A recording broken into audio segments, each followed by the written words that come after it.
Hello and good morning, South Bay. I am Lesley Robbins. And I'm Tara McNamara. It is so great to see you again. There is so much to talk about besides this latest heat wave we have been going through. It is so hot. We, of course, have the Super Bowl this weekend. Go Rams.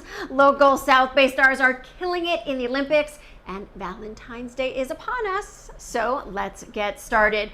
So, of course, there is a lot going on in sports right now. We have mere days to go from the LA Rams hosting the Cincinnati Bengals in Super Bowl 56 from SoFi Stadium in Inglewood this Sunday, February 13th. It's going to be huge, and there are parties happening at every corner. More on that later. And of course, speaking of sports, oh my, the 2022 Beijing Olympics are underway and the South Bay is representing. To start, Torrance native Chloe Kim successfully defended her gold medal in the women's snowboarding half pipe on Wednesday. Kim last won gold during the 2018 Pyeongchang Olympics at 17 years old. That makes her the first woman to ever win multiple medals in the women's event since it became an Olympic sport in 1998. Winning a silver medal was Redondo Beach native figure skater Madison Chalk. She and her partner on and off the ice, Evan Bates, who were also chosen as co-captains, won the free dance portion of the figure skating team event to help Team USA win that second place finish. And we have Manhattan Beach hockey player Brendan Brisson, who is part of the U.S. men's hockey team. They faced China in their first game on Thursday, beat them 8-0. Amazing. And last but not least, Cody Winters, whose father grew up in the South Bay, who attended Miracosta. He was part of the U.S. Olympic alpine snowboarding team. Although Cody was eliminated in the first round, that 21-year-old did just make his Olympic debut. Pretty amazing. And speaking of sports, Chadwick School's boys baseball and girls softball teams now play on completely renovated fields. It's all thanks to philanthropist Warren G. Lichtenstein, the founder and executive chairman of Steel Partners Holdings LP. A $1.5 million gift was given in August 2021 to mark his son's spring 2021 graduation from Chadwick School. Now known as the Lichtenstein Family Field, the new field includes enhancements such as synthetic turf, renovated baseball and softball dugouts, softball backstops, baseball netting, a new scoreboard, and fencing. Both the boys baseball and girls softball, plus the soccer teams, received new uniforms. Okay, so remember that story about the nun who embezzled over $800,000 from a Torrance Catholic school to fund her gambling habit? Well, she was just sentenced to a year in prison this week. Yes, that after 80-year-old Mary Margaret Kruper pled guilty in July to federal wire fraud and money laundering charges. The retired principal, who as a nun took a vow of poverty, admitted stealing the money from 2008 to 2018 while she was the principal at St. James Catholic School, a position she had for nearly 30 years before retiring. Well, as we talked about on the show before, dozens of surfboards adorned with artwork inspired by Hermosa Beach may soon be spread around the city in a project inspired by Leadership Hermosa Beach Class of 2022. The leadership group is looking for artists and surfboards.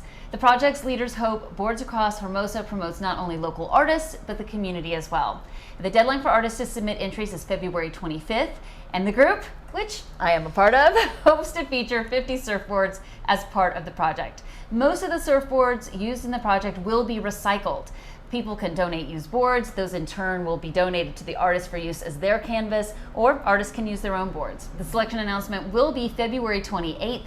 So for more information, you can visit leadershiphermosa.org.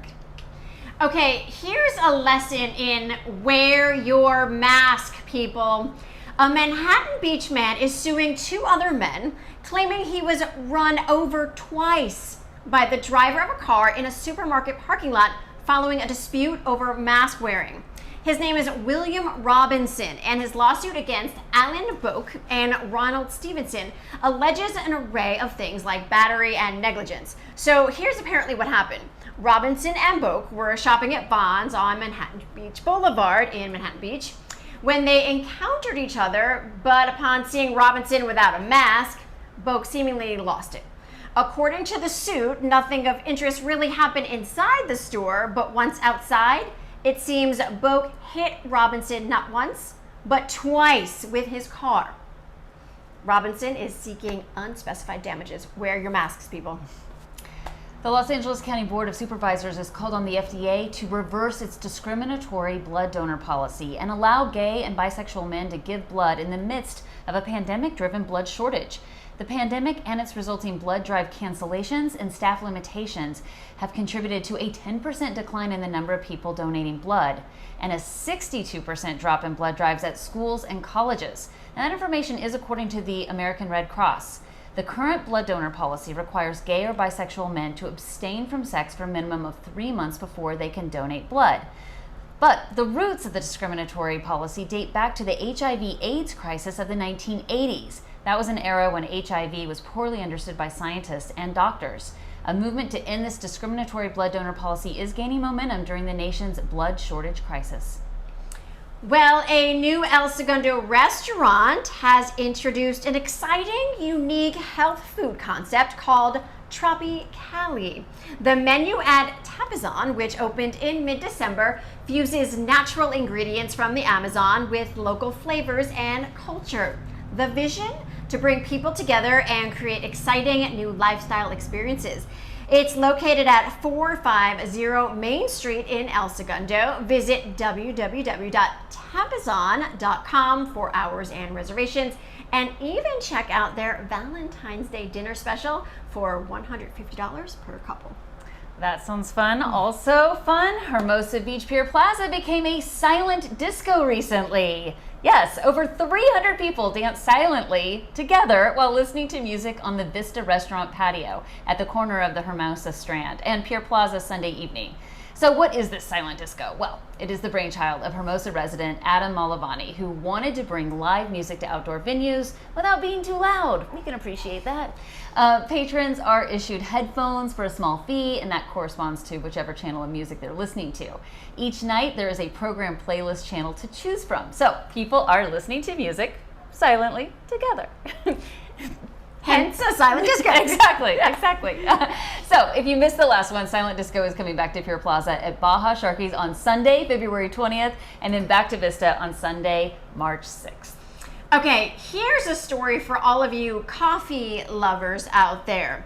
A fourth Starbucks could be on its way to Hermosa Beach, though residents and business owners have expressed concerns about traffic. The proposed 1,300 square foot cafe would go on the northeast corner of PCH. That's near 2nd Street, a half a mile away from another Starbucks drive-thru. The plans are still in play while the Hermosa Beach Planning Commission promises to take these concerns into consideration. A discussion of the proposal by the city's Planning Commission is set for Tuesday, February 15th.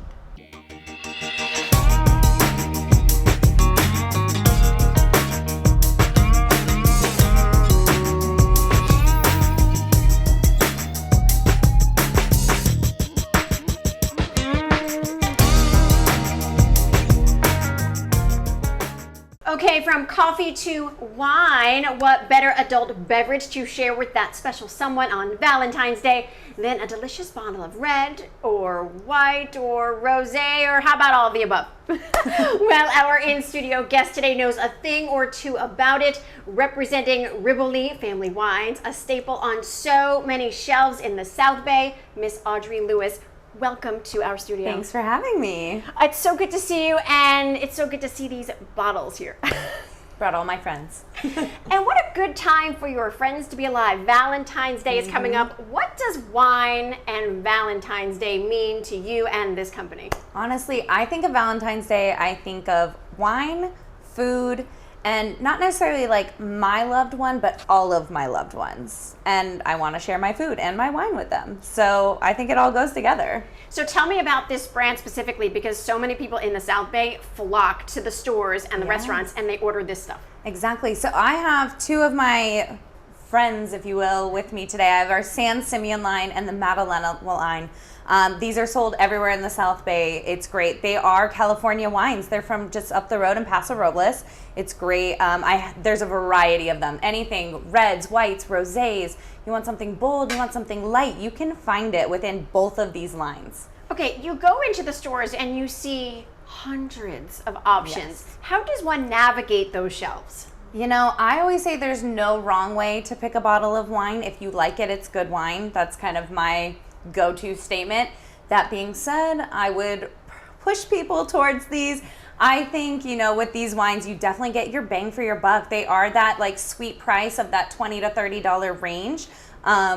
But that being said, they don't taste like it. They definitely taste like a $50, $60 bottle of wine. They're quality grapes. We control everything from the moment they're planted in the ground to the moment it touches your lips. We know exactly what's going in them, what's going in the ground, how they're being fertilized, picked, you know, taken care of. They're like our little babies, you know? Okay, you said the word taste, like, you know, I think 5 or 6 times there. So let's jump in and see what we are working with here. Yeah, so I'm going to actually start us off with the Chardonnay. I love a good white wine. I think, you know, in Southern California, it's always hot randomly. And what better way to cool down and relax than with a bottle of white wine? I also think that Chardonnay gets a very interesting rap, thinking that it's buttery, it's going to be sweet, you know. This is not like that. This is a nice, dry... Wait, are you going to drink with me? Okay. Oh, I'm going to drink with you. I'm going to pour for you. Thank you. Like I said, friends, wine, it all goes together. Now, friends and wine go together, yes, of course. Does white wine have to go with, what do they say, fish? Or what's the... Fish, seafood. Does it have to be that way? You know, I don't think so. I think for, you know, especially like with this Chardonnay, it's full of those citrusy flavors. You're going to get that like peach. You're going to get... delicious, like you'll taste the citrus in the back. And I personally, like, I love this with like, I'll do like chicken with pieces like a lemon and rosemary on it and a nice like side salad. And I think this goes great with that. You know, if you like white wine and you like red meat, I think people think of it as bad, but. Let's go for it, let's see.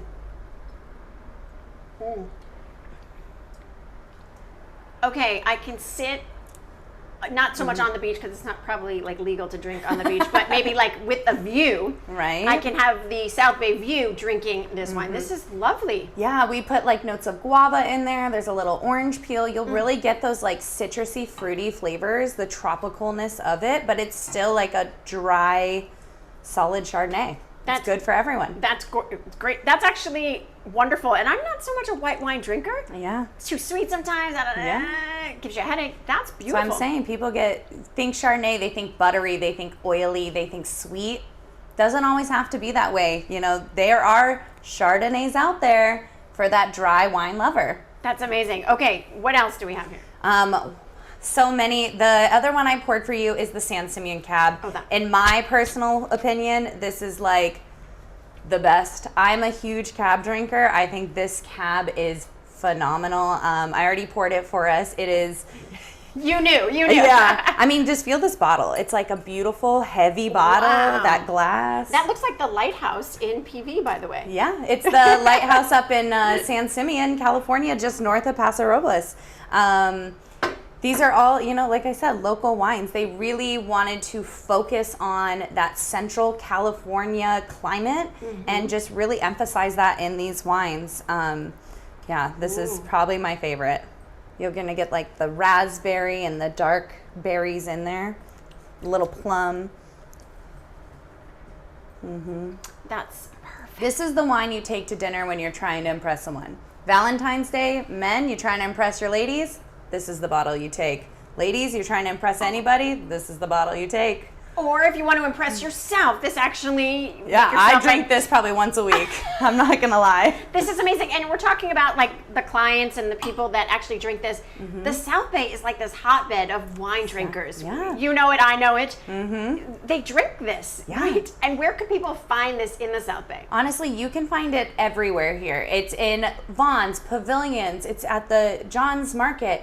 It is at all of your local liquor stores. If you can't find it, go to our website, either MadeleineWines.com or SanSimeonWines.com, and use that product locator. You can find the exact varietal you're looking for and in your area. And if you don't see it, order it online. We're just down the street in Los Angeles. You can come down and pick up a bottle. And what's amazing about that actually is you have the winery in downtown LA, which...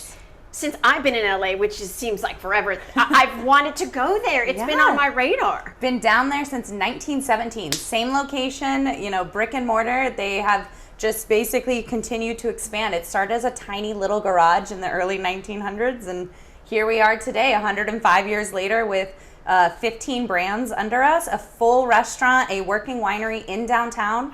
You can take a tour. You can see the bottling line, all of our fermentation tanks. Everything is there. Now, is it kid friendly? Because a lot of South Bay moms are. Yeah, definitely. At the end of the day, they're drinking a glass of wine. It's their 100%. thing, right? I'm not gonna So lie. is the I winery- see a lot of kids there. You do? Yeah, it's full restaurant. Great Italian food. Something for everyone. I mean, obviously, if mom wants to take a day off and come down and drink with her girlfriends. Responsibly, take an Uber. Yeah. Nominate the designated driver. Right. Yeah, it's definitely great. We have amazing brunches on the weekends. Everything and anything you could think of that you'd want while drinking wine, it's there. Okay, so we're drinking wine on Valentine's Day, but the day before Valentine's Day happens to be the Super Bowl this year. Yes, it is. I mean, everyone talks about drinking beer on the Super Bowl, but you can drink a bottle of wine at the Super Bowl or watching the Super 100%. Bowl. Think about it. It's going to be, 80-something degrees? It's actually, we're having a heat wave right now. It's crazy. hot. I know. All I want to do is get a chilled bottle of white wine and sip on that. I don't want to feel heavy and drink beer with bubbles. I want to have a light, crisp bottle. Honestly, I would shout out that Sauvignon Blanc at the end there.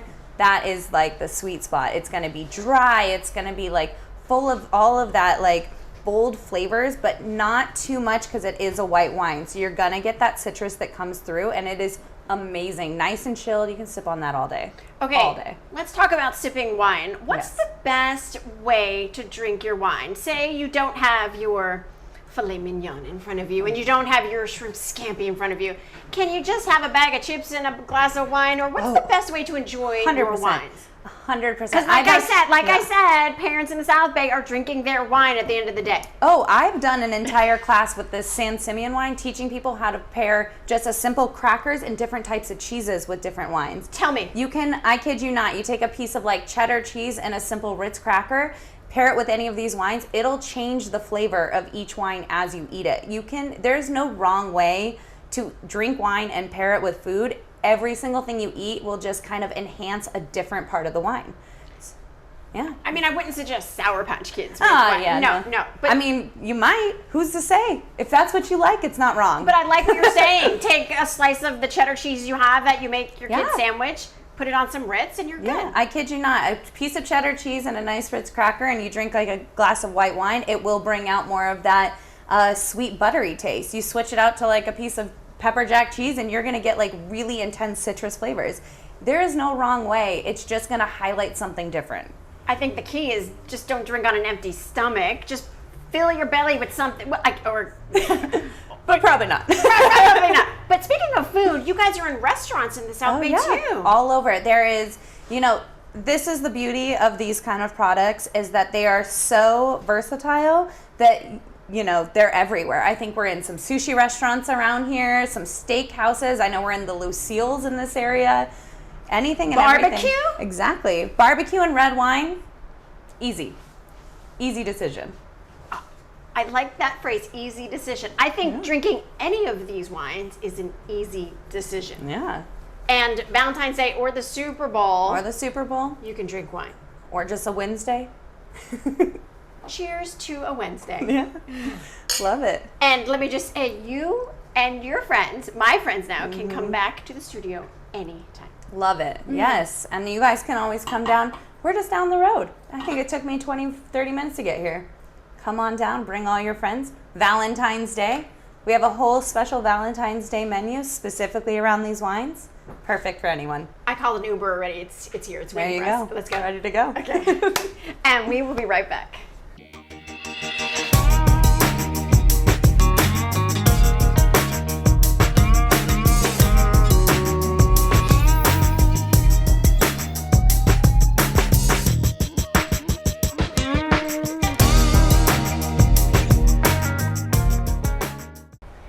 South Bay's Got Talent is a showcase of the phenomenal entertainers that also happen to be our neighbors. Today we're joined by the winners of the Judge's Favorite Award. Why don't you guys introduce yourselves? Okay, hi, I'm Akari Nakashima. I'm 17 years old and I'm from Torrance.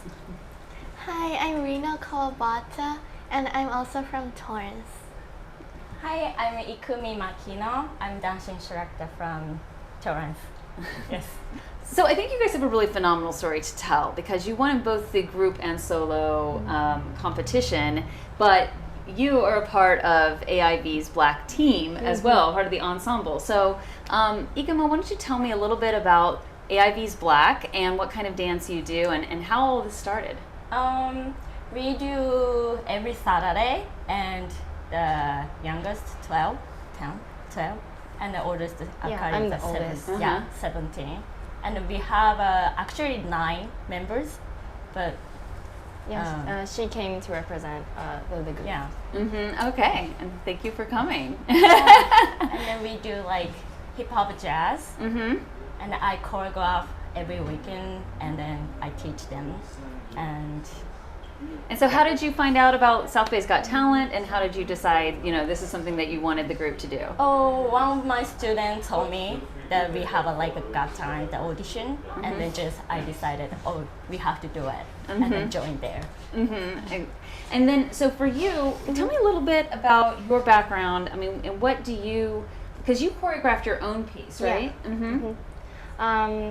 So originally, there was like an advanced group auditioning for South Bay's Got Talent in her class, and then I happened to I was full schedule on that day, and on that every class day, so I wasn't able to join, and I was like, maybe then I can just do a solo by myself and make all the dance and do just perform what I want to do.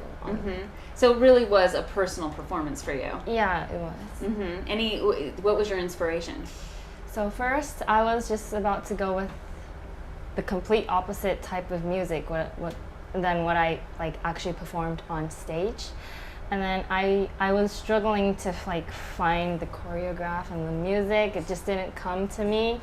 So and then I was just going off my playlist, listening to music, finding what kind of song I want to do, and then I just found this song that it's an artist called Chanmina, and then it was about her life going through beauty standards and as an artist how much she struggled. And after listening to that music, I was like, I want to dance to this music. It was so awesome. I was like, if I can perform on stage and have more people see it, maybe it's gonna inspire more people. And, Nice. yeah. That's how I came to choose that music. Oh, that's amazing. And then, so Rena, tell me a little bit about your journey. When I was in kindergarten, I started doing hula dance, and I was doing it at YMCA. And then my friend Miku, she invited me to this dance group, iVibration. And then I went once, and then it was really fun, and then I really wanted to join, and then that's how it started. And so, when did you join? When was that? I joined just before the pandemic started. Oh, really? So you just started doing this kind of dance during quarantine? Yeah. So how did you teach them and get them going during quarantine, especially new dancers, and get them to a point where they're winning competitions? Yeah, the while pandemic we started on Zoom, but I never done before like that. So I have to remember how do I use a Zoom, and just started, and then every weekend we do. And after pandemic lockdown, so we started at the park, and then after that we started the studio again. So yeah, we all got familiar with how to work out and follow instructions over a screen like that. The pandemic was not short, so no, it was not short. It's still going on. Yeah. But that was good experience, like a new era coming up. So yeah. So you just started during quarantine, so that's, so that was almost not even 2 years. And then when did you start? I started 2 years ago. It was just before quarantine started. Wow. So around the same area. Yeah. Okay, and you're 17, and so I think that's fascinating that you just started, because I think dance often does start, we see kids start when they're young, and then they get better and better and better. Yeah. I know I have my own story. When I was 5, I did some dance, and then I didn't do it, and I came back and was like, I really want to dance as a teenager, and then I got put in a ballet class with 6-year-olds, and there's something very awkward about that, so I dropped out. So tell me, like, how, did you, because you started and you were mostly doing it on Zoom, was it a little different for you, or? No, I actually was doing hula, like Oh. Reno did. But then the teacher was a quite strict teacher, and then I decided to drop out, and then after that, I still wanted to dance, so my mom put me in like few ballet classes and few like hip hop classes, but then like you said, there's always this small You're with the little kids, you're like, and then just like I feel like I don't belong there. It's like I'm just like the one like a 10-year-old like feeling misput, and then when I found her class, I felt like I was suited there because there was people like I was like not trying to dance good, but like trying to have fun dancing. So that's what put me into all this. I think that's a really inspirational story. So that it takes a lot of self-confidence to be in that situation and say, I'm just going to do this, and that fact that you did it for yourself and that you did it for fun, and then in the end, it brought you awards. So I'm curious for you, Reno, beyond the thrill of victory and the award, what was your real takeaway from this experience? Like before, I couldn't really catch up with everybody, and then the timing, they were all different. And then after this, I think like it all came together, and then we're all mostly like a dance family now. Oh, that's great. That is great. I always care about when I teach. Of course, I'm a teacher, but I always want to be like a sister, friends, or like a dance family. No mother, but anyway. Not a dance mom. Just like that. And also, when you have a company or team, the skills or technique is very important thing. But more important thing is how do you communicate with the other member? How do you care about each other? Just I want to teach to them. I think more important things for when you have a company. So so end of the year to New Year's Eve year. So we did practice on Zoom because pandemic little again. Omicron came back. So we did a lot. We did it every day. Yeah, on Zoom. The before performance that got timed. So they are for now a family. Yeah. Oh, that's a phenomenal story. I'm just curious too, when you are preparing for competition and you're preparing to, how is it different when you're preparing to compete against performers who are not dancers compared to when you know that you're going to compete against a bunch of other dance teams? How do you prepare for that? How? Maybe because not many people perform dances, and then it's something not many people do, so I think it's kind of special. And then that's why I think it was a good idea. I mean, what's your wow move? The wow move? I mean, you guys were judges' favorites, so there's got to be a wow move. I think the biggest factor of why we got judges' favorite because she said we were not only technicality, but we were together as a group. That's what made synchronization. That's what I think the most. We were really synced on stage, and we practiced every day, and then we got to know each other. We buy boba together. We just go to the park and buy boba together. We're just like a family. That's what made us get the judges' favorite award. I mean, I just love that all these things, as a mother, that you want for your kids, the rewarding of you're just doing it for fun and you're hanging out, and then you're recognized for it. So the big question for me is, what's next for you guys? We have a performance June 11 at Little Tokyo. Okay. The name Rolling Expo. Yeah, it's gonna be at Little Tokyo. Yeah, Japanese and American culture is mixed the event. So we're gonna do the performance out there. Yes, and then August we have also Japanese Culture Festival Okay. at Torrance. Okay. Yeah, Great. August 28th.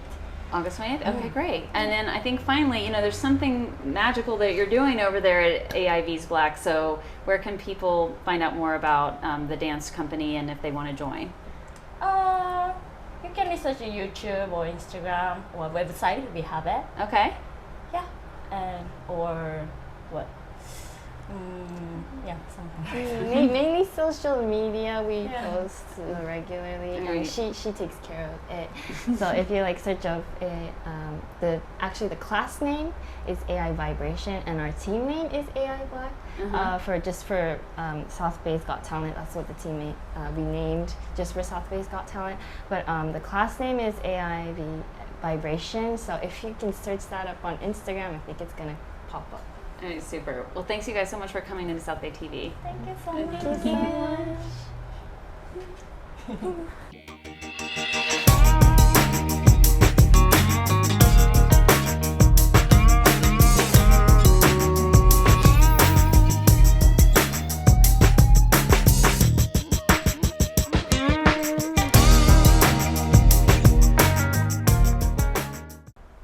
So much fun, everybody. Okay, if you are just tuning into this program and you don't know who we are, welcome. We are a new live streaming platform reflecting the South Bay lifestyle, of course. We are your local community online covering cities from El Segundo to San Pedro and all the towns in between. We cover topics including health and wellness, fashion and beauty, art and music, food and entertainment, and with this show, as you just watched, local news and events.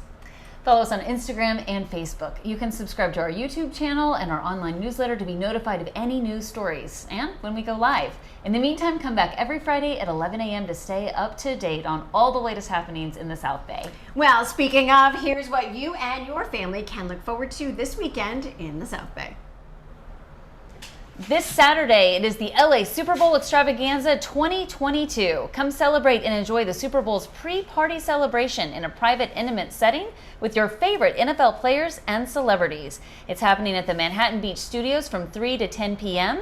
The production is planning the most memorable pre-party experience ever by bringing together past and present NFL players and celebrity guests. This private event leading into the early evening will consist of all-you-can-eat food and drink with a celebrity chef, cigar lounge, wine cave, cocktails, DJ active, casino night, and a gift bag filled with LA's finest products.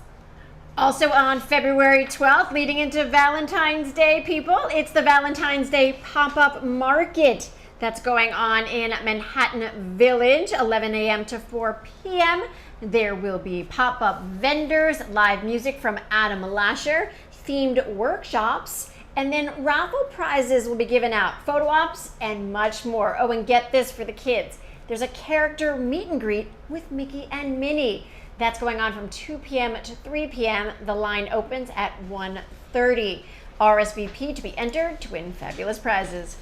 And on Saturday from 11 to 4, it is the Modern Makers Mart in Manhattan Village. Enjoy a day with your family shopping at an outdoor market pop-up place of locally handmade crafted goods, enjoying tasty treats and some live music at a new location on the green space at Manhattan Beach Village. You can bring the kids, big or small. They have a craft area and furry friends are welcome too. Also on February 12th from 9 a.m. to 12 p.m., it's Outdoor Volunteer Day at Alta Vicente Reserve. Now that's at the Palos Verdes Land Conservancy. Come help them restore habitat on the 22-acre restoration site to create a home for rare cactus wrens and gnatcatchers with beautiful views of Catalina Island.